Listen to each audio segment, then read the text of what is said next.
The Simone Feiler Podcast, giving authors a platform. Welcome to the podcast. Today's guest on the Simone Feiler Podcast is Dolores Cummins, a management consultant, educator and author with a rich background spanning applied psychology, cognitive sciences and anthropology.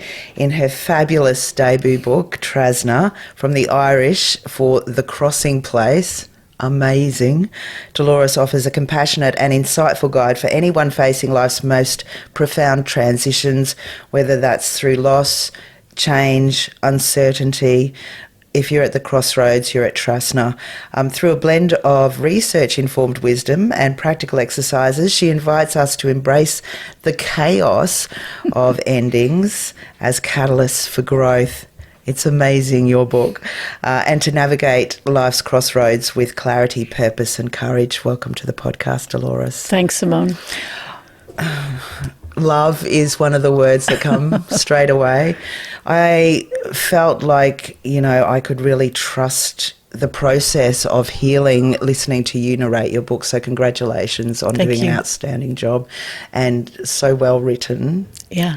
So firstly, I thought, I don't know how you captured some of the essence of transformation in like 5 words or a very short sentence, that I just thought it's so profound how you managed to do that. Thank you. Yeah. So obviously there's a little bit of a gift there to help people. It's the Irish gift of the gab. It comes through.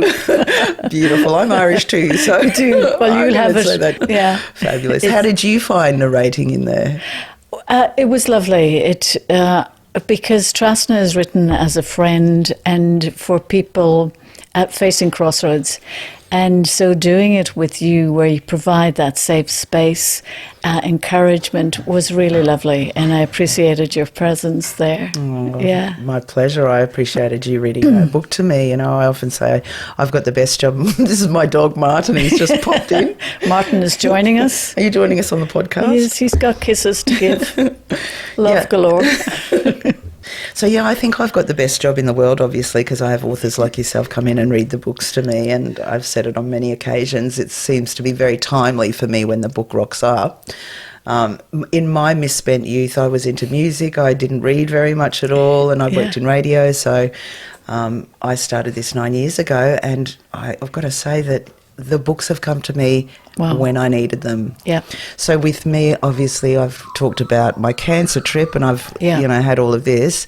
And when you first approached me on the phone and said, told me a little bit about what Trasna's about, I was like, oh my goodness, I can't believe this. Like this is, I am at a crossroads, so I need to hear your story. But how did the book come about? And like Trasna is such a beautiful word. So tell me how it came about. So Trasna is the Irish word for the crossing place. And I just thought back over how many times I'd faced that crossing place, often with confusion, fear and doubt, and not really knowing how to navigate it. And since then I've learned.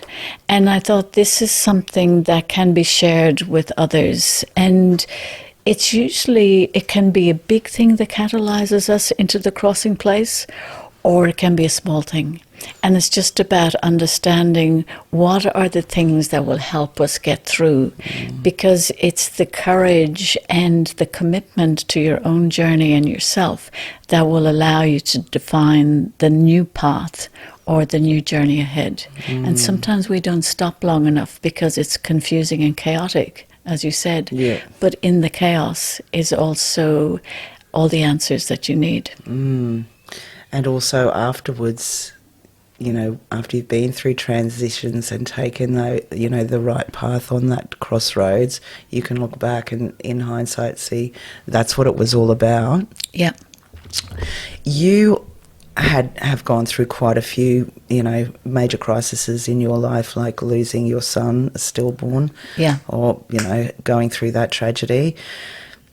I mean, that's a horrible question to say. How was that? How did you navigate through that? I can't imagine the deep sense of loss you would have had to pull yourself out of that. Yeah.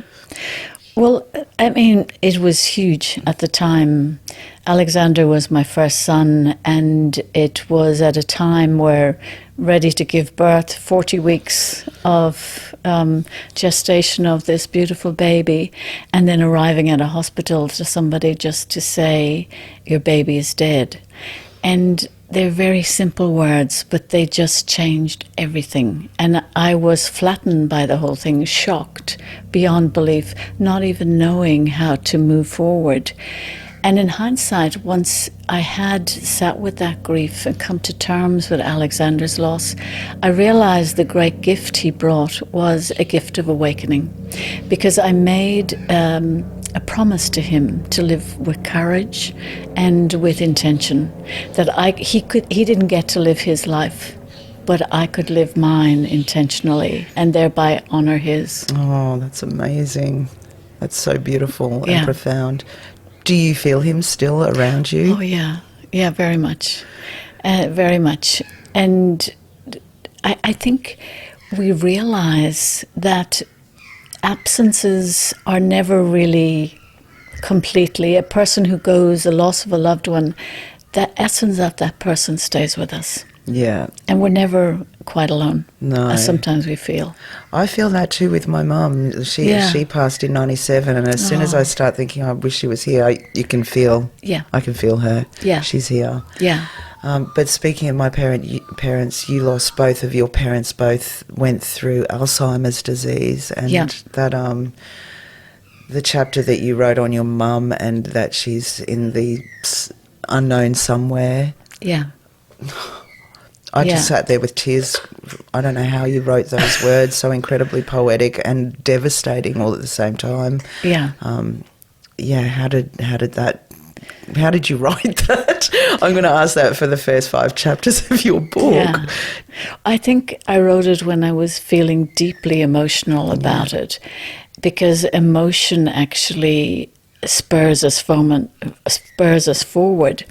And I wrote about the elsewhere place, and that's what I came to call it, because my mom would just kind of disappear behind her eyes and be confused about who we were, answers to questions. She didn't know where she was, and it was very distressing to witness that. But I also came to understand that in our Western society, we don't manage end of life, and that and there's many people who are faced with that crossroads about how do they help their aged parents. What's the best decision for them? Do they keep them at home? Do they stay in an aged care facility? But it's deeply wrenching, and that's where I think we have to stay present to what is the best choice here for this person that I deeply love? And you're faced with this very difficult decision. Yeah.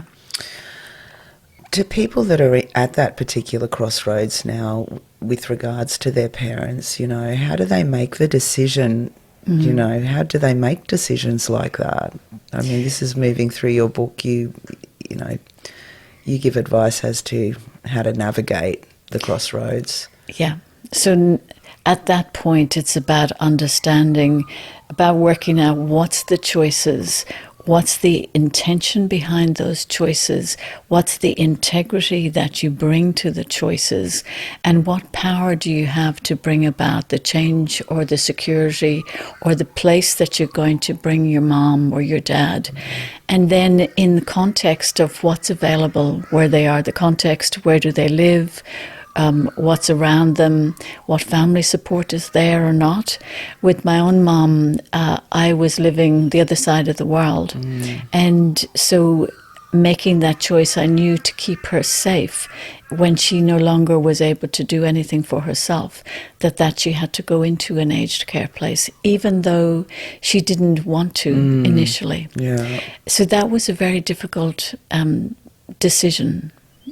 But I knew that it was going to be safe for her. Yeah. And with your dad, he also passed of the same disease. That's right. And you had to there were different decisions there too, and that happened earlier. That's right. And then you felt I could sense maybe a little bit of guilt there, because it was the same situation with your mum, and how to deal with both, differently, although it was kind of the same? The guilt was also initially because I had left Australia and went back to Ireland for a year to make sure my dad was okay. And then when this happened to my mom 4 years later, it was the choice about, do I go back again, pull my children out of school, disrupt my business, all the questions about how do I keep the show on the road or manage financially. All of those questions come up at Trasna. I did go back. I did end up going back for a year to Ireland while she was there. And that was, I have no regrets at all about that. Yeah. And so then a couple of years after your dad passed, then your husband passed. That's right, 2 years later. Yeah, and how was it? I mean, by then you'd had your children, Samantha and Nicholas. Yeah. So that must have been obviously a very hard time for all of you. Yeah. But then also help you being a single mum then and helping them navigate Trasna. Yeah. And that's a different kind of grief because as a mother, you want to protect your children. And I couldn't take their pain away. I couldn't protect them. They had learned a very deep, devastating lesson that death comes when it comes. And all I could do was love them absolutely fiercely, support them in their journey, and hold them tight. And with that, they're now 26. They were 14 when this happened. So going through high school with all of the chaos that brings to boys and girls. 14 is such an impressionable age, isn't it? It's like, well, yeah. Yeah, very. They're just starting to know that they can make decisions and stuff, and then that happens. Yeah. And they had to learn to trust themselves. And also the journey of grief is so unpredictable. And we think we don't want to talk about it, don't make them cry. And so in school they found that people didn't want to talk to them. And with sometimes they would say, when somebody said, what did you do with your dad at the weekend? And they'd make up stories rather than make people uncomfortable. Wow, that's a lot. And it was already hard enough for them, but then they couldn't actually show their grief either because we're so uncomfortable in the West with death. But now at 26, they're empathic, kind, wise human beings. I can see the shaping of that grief and that loss at such an early stage on who they've become. Wow. Yeah. How was that for you then? That was a big crossroads for you, not only that you lost your husband, now that you are a single mum. Yeah. You know, how did you deal, and what empowered you to make decisions to go on after that, being a single mum and obviously starting, your own business and whatnot? That's huge. It was huge. I think that's how I deal with grief. Well, I think about Said it Dolores. now. Well, at the time, the priority was the children and keeping everything on track. So I kind of squashed down my own grief in order to keep the business going, school fees happening, all of the various events and activities of children. And plus I was traveling with my work because I was working across Australia in different places, running leadership development programs. So showing up for the other people in my programs was really important. And so, but having squashed things down, I learned that when you squash emotions down, particularly strong emotions, you have to squash down everything else. Joy, happiness, etc., till you reach a base point that says, unless you feel these deep emotions, you're going to stay stuck in this place of no feeling. And you have to feel it to be able to come back through it upwards and make meaning of it in order for you to move on. So there's a whole process and a cycle around grief and how you manage it. And sometimes squashing it down doesn't work. That's what I learned. No. Well, I know people do it in so many different fashions, like overeating or drinking or drugs or whatever. Or busyness. We're very good at busyness. Busyness. Yeah. Workaholic. Yeah. Don't say it too loud, my kids might. Yeah. How did you navigate through that, through your bit? I mean, that you were busy during that time looking after your kids and then working. So how did you navigate that? Have you? Yeah, well, I've now come to a different place, and it's a lot fuller with self-compassion. And self-compassion is about understanding, regardless of the demands, regardless of being a mother or a business person, you have to come first. And, it seems funny on the plane, they say, put your mask on first, but it's so true. And unless you know how to give to yourself, you can't fully give to others, and too much overgiving. And as women, we're very socialized to be kind, to give out. It's not about stopping that, but it's about tempering it and making sure that you're in the queue. And there's an amazing woman called Neff, and she's done 20 years of research into self-compassion and how it leads to resilience and actually impacts our immune system, our health, etc. Right. So self-compassion is, I've found the road to there and found that it helps. I think it's very hard for women to find that, Totally. With some of the books I've done recently, that it's very competitive for women to, be even getting the same paycheck as a man and whatnot. And, we have the compassion and empathy to know that the kids need it, looking after the husbands, the parents, the friends. That I think a lot of women find it really hard to know how to find that within themselves, for themselves. Yeah. Do you have a route? Well, you do have processes in place to find that in your book. How did you come up with that? How did you? Yeah. Well, I realized that the way I was doing it wasn't working, that I was burning out and feeling exhausted and sometimes resentful and often joyless. And I thought and I went back to the promise that I'd made to Alexander. I said, Alexander, I promise I will live with courage and honor my life. So I'm doing that, but I've forgotten to keep myself in the picture. So even if it's something as simple as each week you just build in an hour that has no outcome attached, that's just your hour to do nothing, whether it's wandering in a flower shop, whether it's going to the movies by yourself, just sitting and having a quiet coffee. What happens is quietly your socialized self starts to realize it's okay to give to me. And when I give to me, I've got more of my battery and I can give more to you. But I have to give to me. And then it's about listening inside and knowing when the balance is off. And to do that, you have to be present. Yeah. All the busyness distracts us from being present. Yeah. How does your education that you learnt at university about cognitive workings and psychology all fit in with Trasna and Well, that's a really interesting journey, Simone, because as a child I was always fascinated by people, and I was very shy, so I didn't really talk too much to people, but I had a lot of pen pals, which is a thing of the past all around the world. I remember them. Yeah. I used to write off letters to my friend in China, one in America, one in France, because I was deeply curious about their cultures, and so that kind of led into a love of psychology. And when I went to university, I realized psychology, the way it's done currently in university, can be very theoretical and not realistic. And so I started doing more in anthropology and understanding applied psychology. So I did a master's in applied psychology and cognitive behavioral to understand if our thoughts are like this and our behavior is like this and we're still not getting the thing we want, there's something happening in the interchange between thoughts and emotions and actions. So I started just discovering and unweaving those things, and I was my own guinea rat or guinea pig. Guinea rat. Yeah, guinea rat.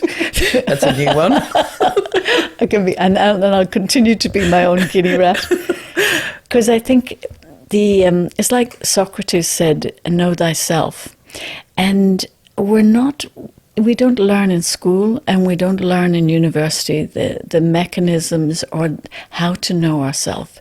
But until we know ourselves and the things that drive us, the values, the beliefs, assumptions, we can't actually truly take choices in our life. So the curiosity as a child, the education as an adult, and I'll be learning till I'm 90, I'll continue on. Yeah. It helped. Yeah. There's so much, it's jam-packed in there, and I did find myself really being reduced to tears at the end when it was almost like a realisation. I'm going through that, or that has happened to me, that you can pinpoint those sort of things, but then you have your reflections at the end of those that kind of give you a way out of those deep, I'm not going to call them dark feelings. Yeah. Did that come from what you learnt or from people that you've worked with, or how did you come to those realizations? Oh my gosh, that's years of questioning, uncovering, discovering, learning, and my own experience about what worked and what didn't. And also the amount of courage it takes to disrupt yourself, because we learn sometimes, we become somebody that we sometimes wake up one day and think, how did I get in this relationship or in this job or on this life path? And it's not really what I want. And we realize through some internal questioning that it was somebody else's desires or dictates or socially acceptable, particularly as women. And then we have to have the courage to disrupt that. Yeah. And whether that's a journey or whether that's making some changes.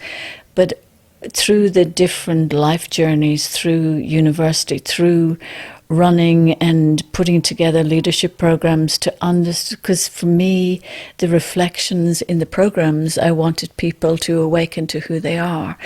Because what I've found is we are so incredibly powerful, each person. We're each incredibly precious, and our life matters. And to take agency of that, we've got to know the things that drive us and who we are.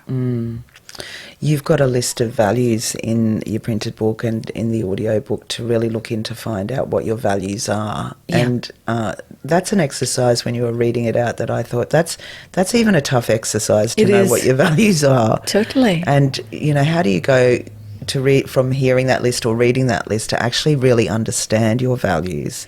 I suppose, I'm asking you something that you've probably learnt over many years. Yeah. But can you give us a little insight into that? Well, sometimes even because we're very close to our values, and often the core values are operating at a deeply unconscious level.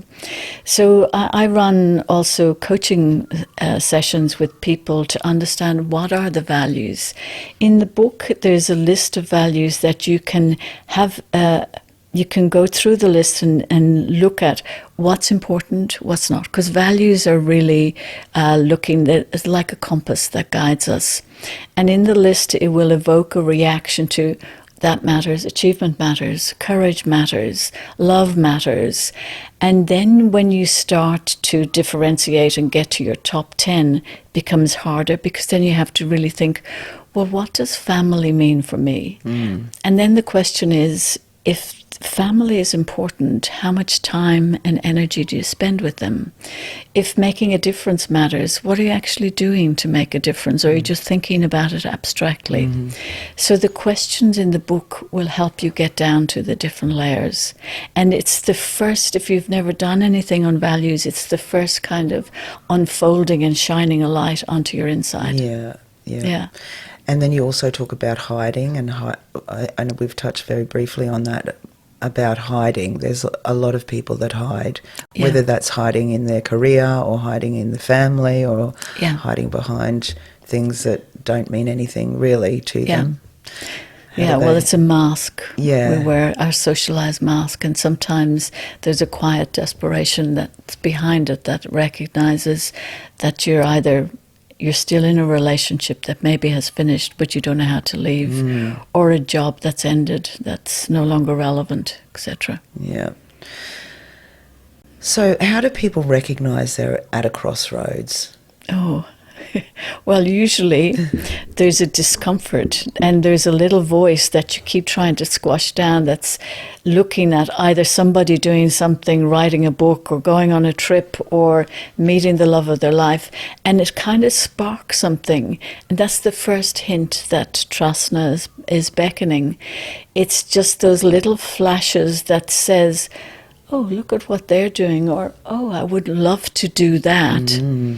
And then you take time to listen further to that little voice, because there's a forerunner or a forewarning that change is beckoning. You kind of get a sense when something is needing to change. Like there's been a couple of occasions in my life. I remember going for a walk once. This was when I had another dog and I had my twins and I didn't have the third one, but I was thinking about a number of what the family was, and then thinking that's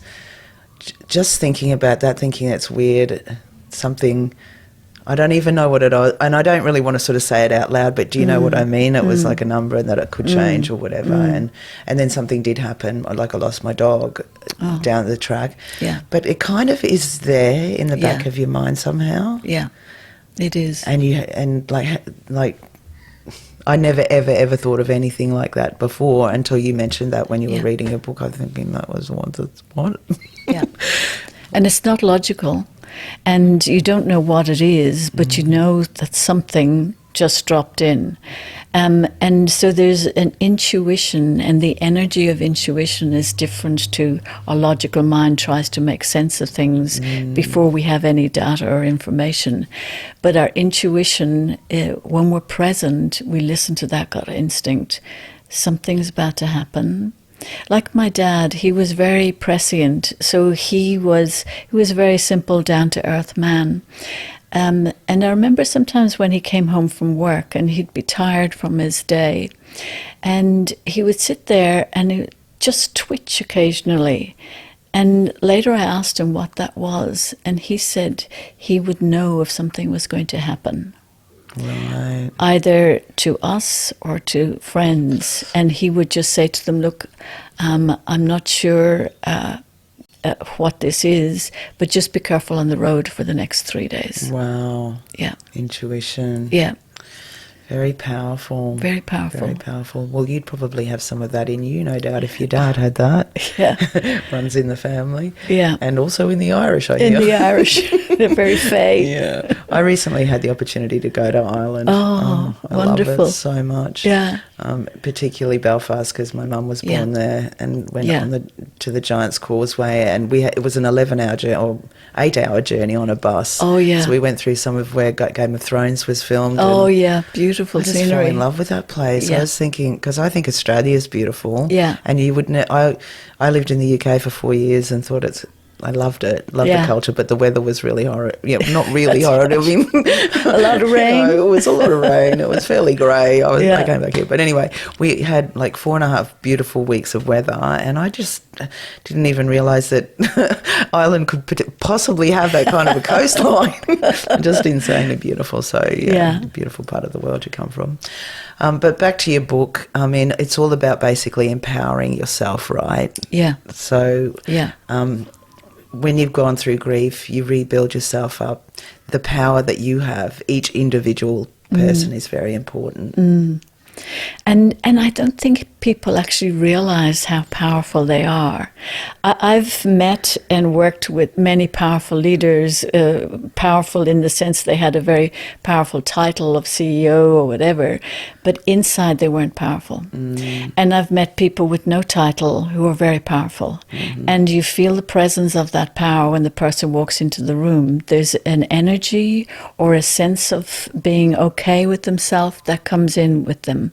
And we each have an energetic field that quantum physics is now able to measure and look at. And that field emanates from within, and it reflects whether we have touched our personal power or we're relying on external power, like the power of a job or money or the car we drive or the suburb we live in. None of those things are actually determine our power. They may give us status, but they can all be taken away at any point. And it's like the example of Nelson Mandela. who was imprisoned, as you know, for over 20 years, Yeah. but held on to the power of his spirit and his dream to bring about the end of apartheid. Yeah. That power came from, he had nothing. Yeah. So he held and he on didn't to that. give up. He didn't give up. He didn't give up. No. And there were other case studies that you did in there. That's like right. Martin Luther King. Martin Luther King had a dream. Yeah. And his dream, even though he gave up his life for that dream, he brought about change, but he had a belief in what he wanted to do, a vision about how he was going to make a difference, and a belief and an ability to tap into his personal power, to stand in the face of change. And I believe that whether we're a big voice like Mandela, or we're the little receptionist in a medical place, we can each shape our world according to what we want. Everybody has come here for a purpose. Totally. And the purpose is basically doing what you love, right? Yeah. It's finding joy, doing what you love. Yeah. Finding out why you're actually here. Yeah. Because I believe that we each have a song to sing, and it's an inimitable song. And if we don't sing it, it can never be sung, because nobody else has that ability. That's beautiful. We're brought in with that, and that's part of, because that's linked to our skills and gifts, and we each have gifts here. But we can choose to keep the cover closed on those gifts, or we can choose to open the cover, delve a little bit inside, find out who we are and what we've brought, and then act on that. But if we don't take action, it all just stays in a neat, tight little package that's safe. Well, the illusion of safety. I've seen in the workplace many people thinking that they're secure in a job, but they're made redundant from whatever position they hold. So that illusion of safety can't stop us taking action and stepping into the life we want. Yeah. Incredible and empowering. That's how I describe you. I really do. So obviously you're helping people in a big way to find themselves. Not only through your book, congratulations, it's only recently been released. Thank you. Was it empowering writing it for you? It was very cathartic. Yeah. And also to know that I was doing something meaningful. Yeah. And in so doing, I was also honouring my commitment to Alexander. To live life more courageously. It's vulnerable making, writing a book like this and revealing personal journeys, and it's one thing writing about it, it's another thing then standing up and talking about it, because inherently I'm quite a what would you say, reflective person who doesn't like to be visible. And so making your life visible to help others was challenging. Yeah. Oh, that's so admirable. Yeah. Yeah, and I've no doubt that you will. How beautiful is the cover?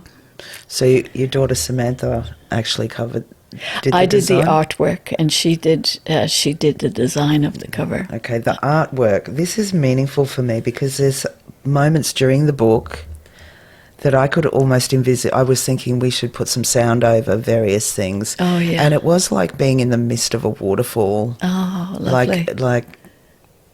Yeah, that sound. Yeah. Not necessarily the water crashing, but like a misty sort of, I could almost see the sound. But that's what that artwork. Yeah. And to begin with, I didn't really understand it. But then as you read it to me, I thought that makes sense. It's exactly what it is. Yeah. Trasna. And how to get Trasna, through it. The crossing place.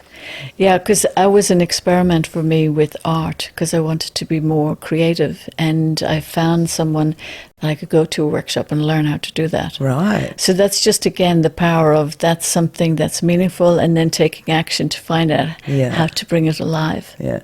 Do you think you're living in your real essence, who you are? Yes.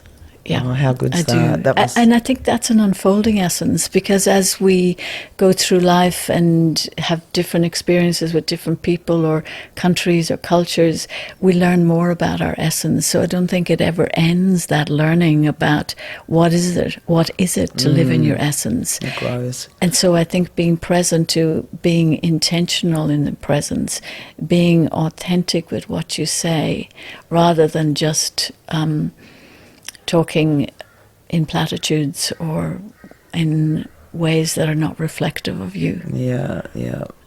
Hello. Martin's made an appearance. Martin. You're wanting us to wind up. Of the beautiful eyes and the deep lineage. He's a sheepadoodle. A sheepadoodle. I've never met a sheepadoodle He's before a cross today. between a sheepdog and a poodle. Yeah. And we got him recently. He's splendid. At the Animal Management Centre. But he's lovely. I used to have a small dog, so he's a big He's dog. a step up. He wants to be on the camera. I feel like saying to him, Martin, your lineage is showing. That's so funny. Yeah. So if people want to reach out to you, obviously the audiobook is going to be... How did you find I did ask you to begin with, but now that you've sort of sat down and have a chat, are you excited to have everyone listening to your... Absolutely. Yeah. Well, I think there's a difference with an audible or an audiobook, because it's the presence of the frequency of the voice that brings alive the story, that sometimes sits, when you're just reading it, it's a two-dimensional experience, whereas the voice brings a three-dimensional quality. And I found it hard at times not to cry myself, so I was so... happy that you were able to hold that space with me, so I could contain the emotion to continue reading. Yeah. I don't know how you do that. It's very emotional. But I think it needs to be emotional, because you help people out of that hole, basically. Yeah. So congratulations, it's a beautiful book. Thank you. And how can people get in touch with you? And you do public speaking as well. I mean, you don't really like being seen, but you need to be seen. You need to get out there and tell everybody your message. So what sort of stuff, what sort of live talks do you do that... Well, I do. I mean, previously I've done more around leadership, managing change, stepping into yourself, finding purpose and direction. I also have a website, which is just dolorescummins.com. And then in terms of speaking, or the book is available on Amazon. Yeah. Am I supposed to say that? Yeah. No, definitely point everyone to it. Yeah. This is my copy, and I That's suggest... your copy. Yeah. And no, you're not having it back. No, you gave this to me. It's beautiful. But I love it because there's a lot of space in there to work with. So I would definitely suggest, it's a beautiful book, and inside it's gorgeous as well. It's available, your ebook's available, but also the audiobook. People can, read along with the audiobook and listen to you read it to them. So, but there's a lot of people that just don't have time to sit down. Maybe they should get unbusy and stop blocking out what they should be doing. But a lot of people do have to work and commute and whatnot, that they can be listening to the audiobook. So. And that makes it easy for them, because I know many people are on long journeys or in the car, and listening is a fabulous way to do that. Yeah, well, definitely I'm an audible person, so you can see. Yeah. You can hear that by my job. Well, thank you so much, firstly, for working and making your audiobook dream a reality with me here at Brisbane Audiobook Production. And thank you so much for having a chat on the podcast today, Dolores. It's been wonderful and insightful. Yeah, thanks, Simone. I really appreciate you being here today with me. My pleasure. And please help Dolores share her message, get Trasna out to the broader public. If you're going through a crisis, if you're at a crossroads, I can't highly recommend it enough. It will help you. It's an amazing journey. And like and share the video. And thank you so much for listening to the Simone Feiler Podcast today. Yay. In Ireland, we'd say Mahan Colleen Tassa, which means great girl, well done. Oh, thank you. Thank you. Thanks for joining the Simone Feiler Podcast. What's your story? Contact Simone for a chat at brisbaneaudiobookproduction.com.